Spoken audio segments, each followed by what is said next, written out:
Welcome back. Some California lawmakers want to make it easier for churches to build affordable housing.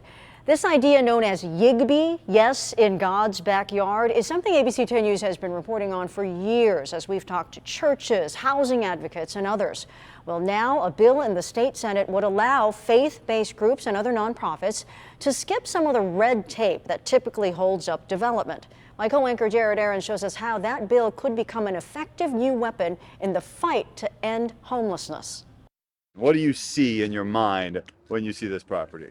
What I see in my mind is a development that's going to go up. There may be a few weeds in the front, some overgrown grass, but Pastor Harvey Vaughn overlooks all of that when he sees this property. This is what it's supposed to look like. So, right, this is our unit, this is our building. That's what it's going to look like. And how nice, as you see that, how nice is that going to be right there? It's going to be beautiful. Vaughn's church, Bethel AME, plans to turn this duplex in Logan Heights into this 26-unit affordable housing complex, specifically to house seniors and veterans at risk of homelessness.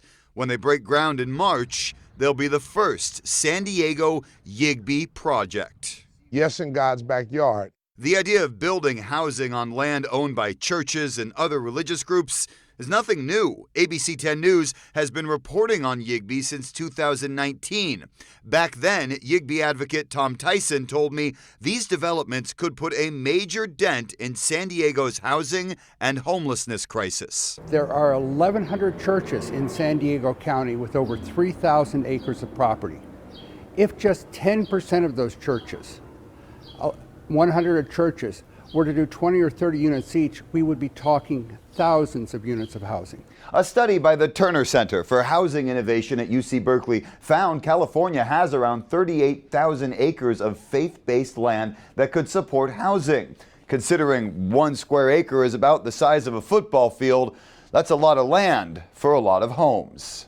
We know we need more of that in our community, and so it would allow them essentially a streamlined permission to be able to do that on their property. That's why San Diego Assemblymember Chris Ward is one of a handful of state lawmakers trying to make this easier. He's a sponsor on SB 4, a new law that would let religious groups and other nonprofits build 100% affordable housing on their land by right. That means they wouldn't need zoning changes, city approvals, or certain environmental reviews, all of which add time and costs to developments. If they have an interest in providing affordable housing, they're already a cornerstone of our communities. They are integrated into the community fabric. I think it would be a very strong thing that they had a by right opportunity to produce housing on their property. Still, getting this idea off the ground hasn't been easy. A similar bill in 2020, SB 899, failed, and other churches have tried and given up. From the sidewalk area down here, this would be the front doors. In 2019, I met Pastor Jonathan Doolittle at Claremont Lutheran Church. At the time, they'd already spent 4 years planning a YIGBY housing project to build 21 units in their parking lot.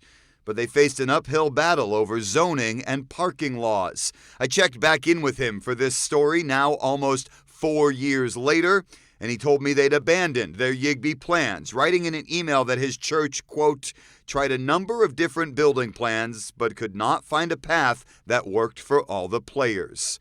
Ward says that's exactly why the state needs to make this process easier. We want to make sure that all cities and all communities are able to participate in this opportunity. Pastor Vaughn agrees. We do have a lot of land that's not being utilized, so why not? He says helping others is part of his church's calling, and he sees this new development as a first step towards revitalizing the entire community around his church. Housing, new housing, safe housing, affordable housing, that's the key, will help to transform not just Logan Heights, but this entire area. Jared Aarons, ABC 10 News.